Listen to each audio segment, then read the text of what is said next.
College football nerds here talking Arkansas and Texas A&M. Another big game for Texas A&M, and we did one last week. We're doing one this week. Josh is back with me.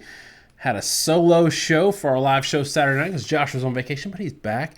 If you want to check out the live show, it is out there for your consumption, both podcast and video. Josh has brought the model this week. It's week 4, so it's the first week of model. We don't have a lot of data, so the model's a little drunk. We're going to explain it and give you a little bit of, maybe a little different look on the model. Makes things a little more interesting. But first, before we get to the model, Josh, let's talk these two teams a little bit. And we have been on this bandwagon all year. Took a little heat from Arkansas fans, but we don't love the defense. Offense, we think the offense is going to score on just about anybody. Defense, we've got some concerns. So, Josh, this should be easy. Who wins when you got a team that can't score at all in Texas A&M and you got a team that can't stop anybody in Arkansas? Yeah, you say it'd be easy, but I don't think it necessarily is, because it's always sort of a game of trying to figure out where the matchups are that one team can exploit or not exploit. I mean, Arkansas in the Missouri State game, for the first half of the game, they just kind of couldn't really do much of anything to stop Missouri State from having enough success to keep moving the ball, to keep scoring, to continue to stay in the game. And, I think the thing that really broke that game open was Arkansas's depth. Obviously having the big punt return for the touchdown leads. And that was a reflection of the fact that Arkansas is just a better roster than Missouri State. But you felt like if Missouri State was in a more even contest, they might have won that game. Just the way they were throwing the ball for over 350 yards passing. And now let's not throw out the fact that Arkansas sort of got in this weird place where they're moving the ball really well, but there's only so well you can move it and it matter. Over 12 yards per attempt, over 7.5 yards per carry from Rocket Sanders, right? Those numbers are really, really good, but you start playing the game of if you throw 2 incompletions in a row, it ends up being a punt, and the other team's moving the ball well enough that it only takes a handful of punts for them to stay in the game. And that's kind of the same situation you have here, where Arkansas's offense is really good. I think they can move the ball on a lot of people, but Texas A&M's defense is really, really good. And on the other side, if Arkansas is giving a lot of easy plays, then Texas A&M can move the ball even though they're not great at a lot of things. But the problem with Texas A&M is I think even if they were playing against error, it doesn't matter that you throw a touchdown pass every, 5th play against error. It doesn't matter that your guy's wide open. When you got quarterbacks that miss open receivers on the regular or don't see the open receiver on the regular, then the bad defense stops mattering. And teams like that, the Iowa situation right now with Petrus, those teams can fail to score on absolutely anyone. So how do you evaluate it? I'm not really sure. I will say one thing, and that's something we talked about in our preview where both of us picked Miami. We picked Miami assuming that Fisher wasn't going to have the foresight to pull King. And I will say Max Johnson didn't look great against Miami.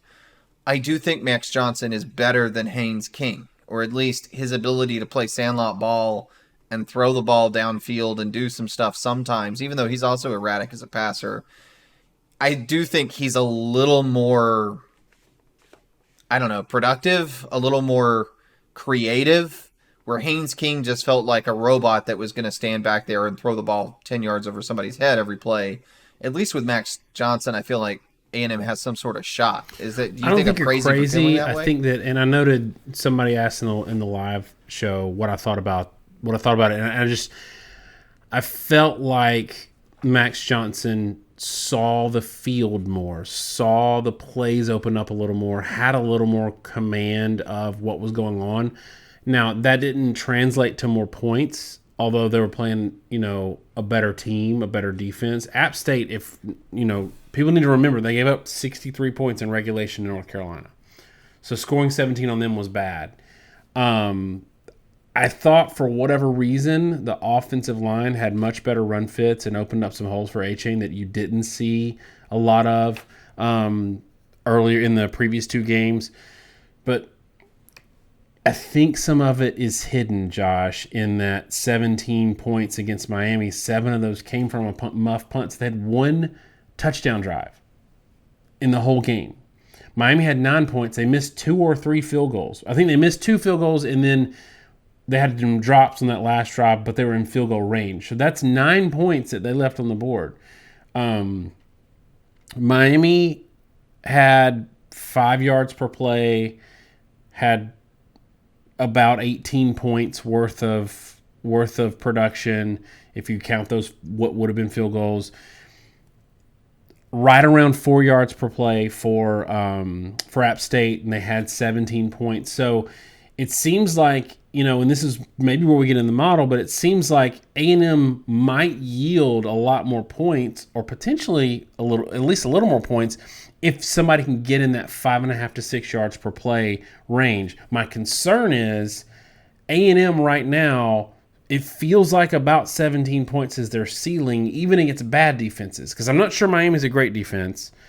And I'm pretty confident App State is a bad defense. They also gave up almost 30, I think, to Troy.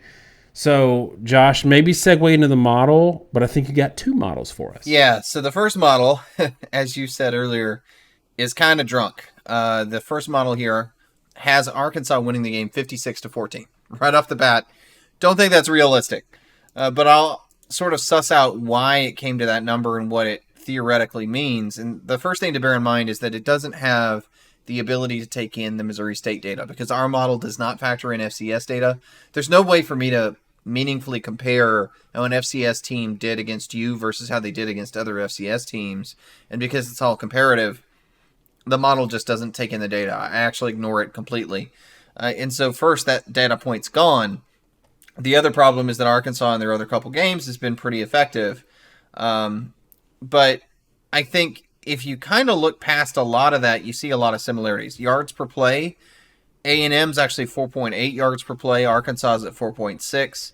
Rushing, rush defense, Arkansas 84%, A&M 89%. Those are pretty mediocre numbers. We always say 90% is very average, because you do play down to your down levels of competition a lot, right? You're playing teams like, Appalachian State. Those teams should inflate your numbers a little bit. Pass defense is the biggest difference. Texas A&M at 68% of opponent passing averages. That's an elite number. Anytime you're below 70%, it's elite. Arkansas is 108% of opponent passing averages. That's, again, ignoring the Missouri State game. That's a rather bad number. So what you end up with is an Arkansas defense that I would say overall is kind of poor, which was our expectation. They were really a bottom half defense in the SEC last year, and I mean that statistically they were. And Texas A&M was an upper half. Now A&M lost a lot, and I think you can see that in the rush numbers. But what I think this sort of reflects is the fact that Texas A&M has a lot of really high talent, disruptive young players in the defense, and that tends to create good pass defense because they can get in the backfield, but they tend to struggle in run fits. They maybe aren't as old, they're not as strong, they're not as physical, and so it hurts you a little bit in the run game. It's very typical for really, really talented defensive linemen to be a serious liability in the run game, but they put them in passing situations. And I think that kind of shows here. But I will say, like, the 56-14 number, if I throw in the Missouri State game, I kind of played around with this, or tried to, and then I substituted Rice for Missouri State. So I pulled in all Rice's stats, and I threw in the results of the Missouri State game. I tried to inject it. That brought the production down to 39-14. So you're already starting to see that number drop, and you see how quickly it can drop. But I will say, I think the scoring model here is just bonkers for some reason, because it does actually have A&M outgaining Arkansas per play.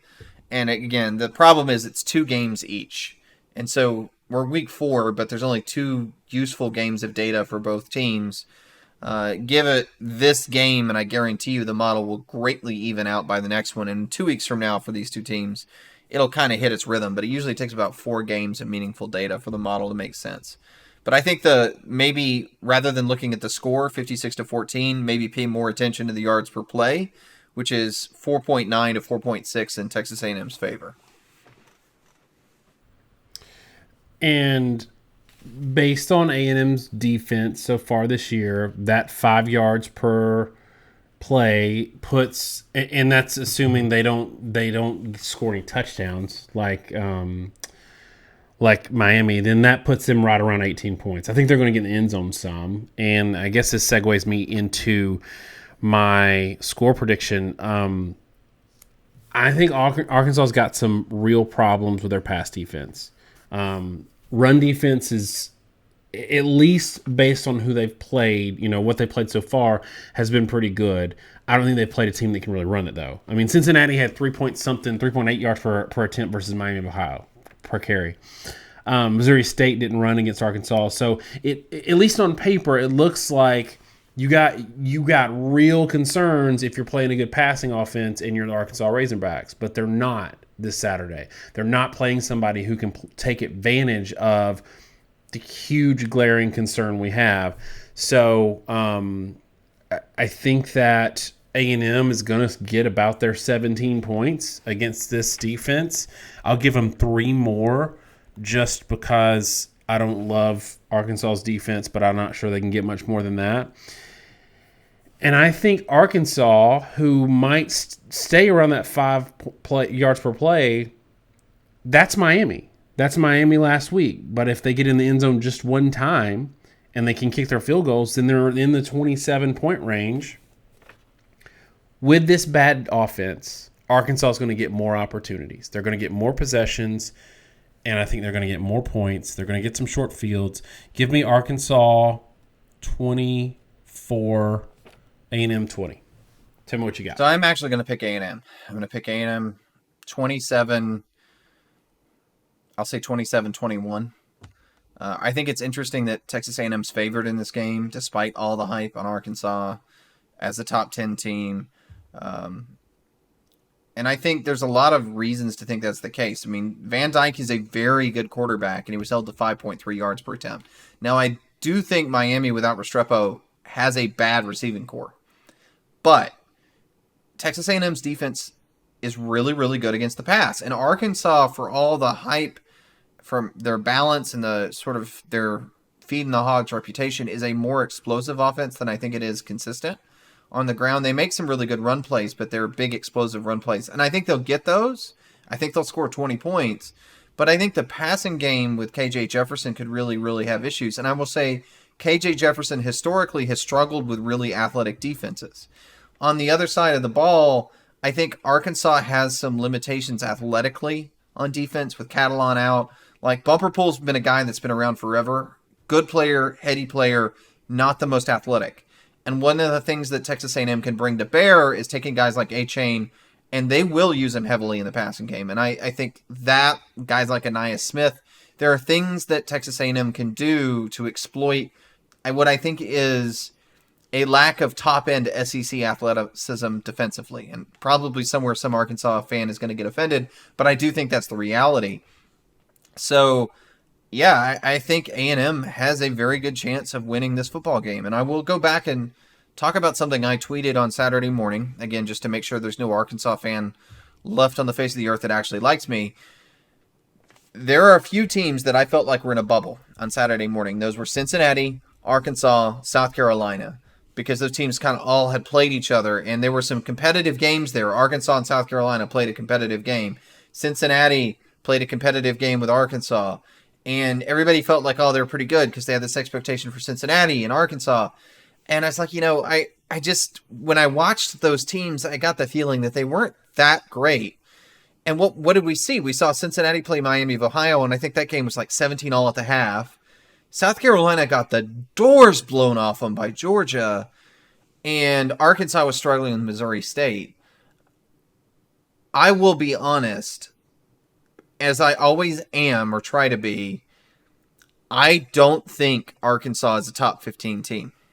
I think they have gotten a little lucky with who they played, with the fact that people just assumed Cincinnati would be a good again, and I don't think Cincinnati is actually that good, and they are pretty overinflated. I think they're a good team, but I don't think they're actually a top 15 team this year. I think they took a step or two back, and I think this may be the first game where it shows, or at least that's where my prediction's currently headed.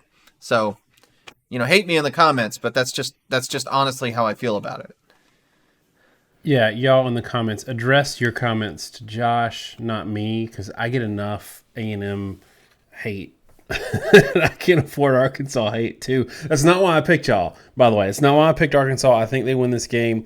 And I'm Josh, I'm going to make you show your work here because I feel like sometimes you're a bit of a Vegas snob and you like to go with the favorites a lot because you're so used to this sport being chalk heavy. And I just want you to talk through a little bit before we wrap this up how we've seen a disaster offense from A&M in 3 games so far this year. I mean, they got 10 points worth of production versus Miami. So they get gifted a fumbled punt. How do you go from, which we don't know how good Miami's defense is. I'm sure it's better than App State's, but how do you go from 17 points against a disaster defense, consistently bad against Sam Houston State? They put a couple of touchdowns on there late to make the score look a little better. And then 10 points of production versus Miami, 17 points on the board. How do you go from there to feeling good enough about, even if Arkansas's defense is bad, I mean, it can't be worse than App State's.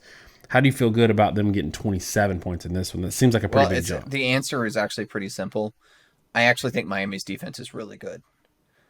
Going into that game, I picked Miami, and the main reason I picked Miami is I think Miami has a real shot to maybe even be a top 20 defense this year. I think Miami's defense is very good. I think their front is very good. And when I went back and I thought you were going to say Max Johnson, but I'll take Miami's defense. Yeah, when I went back and watched the tape, there's a reason I picked Miami, and I thought their defense was really, really good.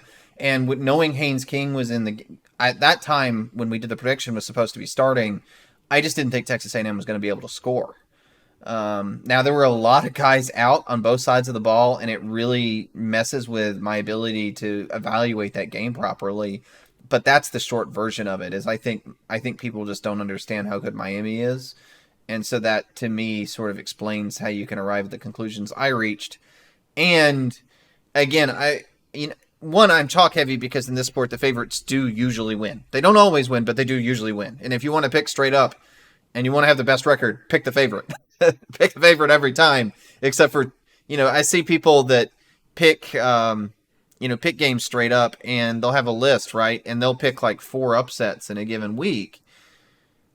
If a team's favored by less than a touchdown, sure, you can pick an upset, and you have some decent chance of success.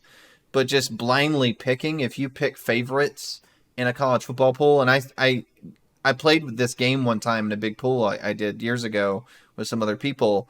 Clucko the Chicken picked the favorite every game, and the point I made is he finished second because people way overestimate the number of upsets that actually happen. And you think you can guess them. The trick is there will be an upset, but it won't ever be the one you think it is, right? It is going to be random. So if you pick 1 out of 10, you're going to be wrong most of the time. And that's, I think, the case this week. It won't shock me in the least if Arkansas wins. It's only a 2.5-point spread for a reason. A&M's limits offensively means this, at best, is going to be a low-scoring game, which, again, means a fumbled punt or something like that could easily win the game. Jefferson has the ability to be explosive. That's very important. But I don't think Arkansas has the same explosiveness offensively that they had last year. I don't think they have the receivers they had. I think A&M's defense is really good, and I think A&M quietly has some offensive pieces that are explosive themselves, and they're going to have a much easier time getting those matchups in this game. So that's how I get my conclusion. All right, y'all, that's it for us on Arkansas and Texas A&M. Let us know in the comments what you think this score is going to be. Don't forget, we do a podcast if you want to listen to us instead of watch us. Live shows out there, too. Thanks so much, y'all. Have a great week. God bless.